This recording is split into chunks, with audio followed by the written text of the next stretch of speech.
Well, good morning, good morning. It's almost afternoon. So almost 12 o'clock or so. I just want to greet you in the name of the Lord. This is the day the Lord has made. We shall rejoice and be glad in it. Hope you had a good weekend. Hope you had a good day at church on yesterday as well. But listen, I have a prophetic word, insight that I want to present to you, encourage you in, and speak to you as a watchman, as someone who watches on the wall. And one of the things that a prophet does, the prophet observes time, observes seasons, patterns, and those things speak to the prophet, and the prophet is able to speak what God is saying to the people of God from the heart and the mind of God. And one of the things that happens is that before anything happens naturally, it happens spiritually. And then often when the natural manifestation of something happens, then that is the manifestation of what's already happened spiritually. Like some of you now, you're at a place where you're starting to lose weight. Now, and you're losing weight, this is the sign that you're already losing weight spiritually. You're already becoming lighter spiritually. Weights, things have been dropping from you spiritually. And so now that you're finding that physically you're starting to lose this weight, you're starting to lose it, then this is the evident sign of what God is doing spiritually, internally. And in like manner, if you look at it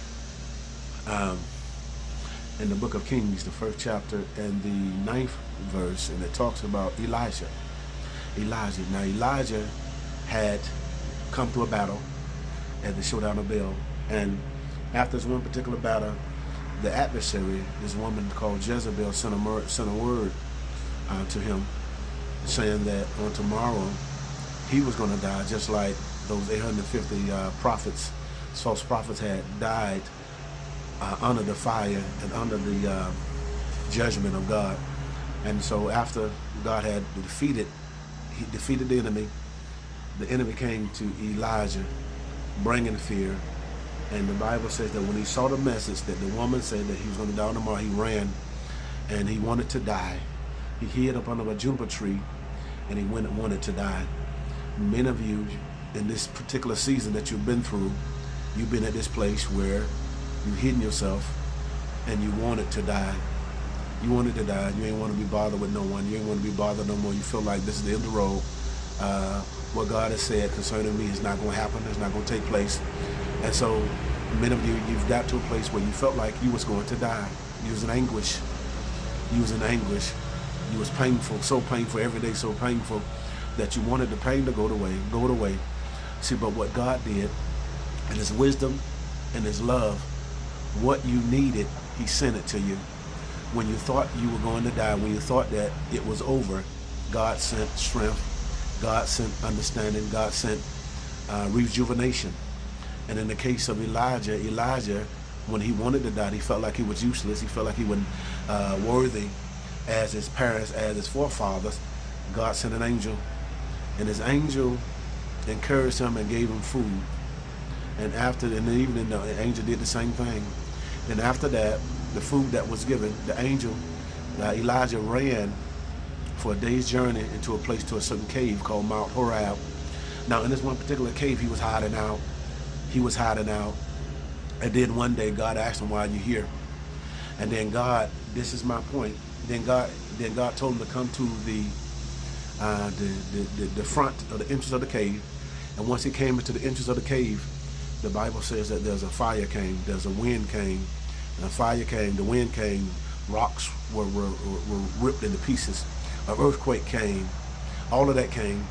And in the midst of all of that, the Bible says God spoke with a small, still voice, and He told him to go back to the place, back to the wilderness that you've been in, and do certain things, certain instructions.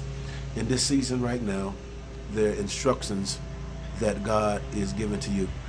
And also in this season, you must realize that over in California and different places, there's been fires, there's been earthquakes that's been taking place, and it's shaking up a lot of people. And what you need to realize is that where God's presence is, things are going to be disrupted. Where God reveals himself, things are going to come upside down. Because the Bible said, can no flesh dwell in his presence and live? Just like with Elijah, he covered himself with his mantle. His mantle represented his faith, his authority. And once he covered himself, God revealed himself in a small, still voice. But before he came into a small, still voice, a few things happened. An earthquake came, fire came, wind came. But the fact that he was able to cover his eyes and withstand that, after all of that, God spoke through a small, still voice, giving him instructions. See, many of you, you've been through so many things that have shaken up your life.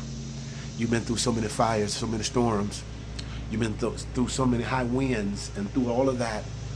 And the fact has gotten you to a place where you're able to hear what God is saying. At this place right now, you've been through what you've been through. You've been through the changes. You've been through the hurts. You've been through the pains. You've been through the anguish and all of that. But because you were able to stand through the adversary, you were able to stand through the storms, you were able to stand through the wind and the rain, God is speaking to you. He's speaking to you instructions. He's speaking to you direction. He's speaking to you wisdom. He's speaking to you. And this is why it's so important for God, what he's been saying and what he's been instructing is to be still and to listen, because at this place it's so very important to listen. Because if you don't hear what God is saying, you're going to miss this move that God is leading into you into. In this new place that God is taking you to, if you don't listen completely, you're going to miss your assignment. You're going to miss God's voice. You're going to miss his direction. And so be still, be still. You've been through the rain, you've been through the storm, you've been through all of that. And now God is giving you instructions. Just like even in the valley of dry bones, when God spoke, told the man of God to speak to the valley of dry bones, he spoke to the wind. He spoke to the bones came together, he spoke to the wind. And the Bible said there came a wind, there came a noise, and then the bones came together. And say the wind, you've been through the wind, and you've been through the noise, and now things are coming together. You've been through the crying, you've been through the rejection, you've been through the hurts, you've been through the earthquake, you've been through the storm, you've been through the rain, you've been through the fire. And now that you've been through all of those things, listen, focus, and let God speak to you. And what God is going to speak to you, one of the things that God is going to speak about, because there's certain things that you have in your heart that you want to speak. One of the things that you want to say is you're alone. You feel like you're the only one that's reaching God. You're the only one that's doing right. You're the only one that's prophesying. You're the only one. God spoke as he spoke to Elijah. You're not the only one. I got people hid, hadn't kissed nor bowed down to Baal. And so you don't worry about other people. You worry about you. What are you doing for Christ? Are you in your lane? Is God calling you to maximize your hands, concerning your hands, and maximize what you have? It's like a team. It's like a team. Every player that functions properly in their own lane and doing their assignment, if you're doing that, then the team will win. Hear me. The team will win. The purpose is to perfect and to bring it to the unity of the faith. Have a good morning. God bless you.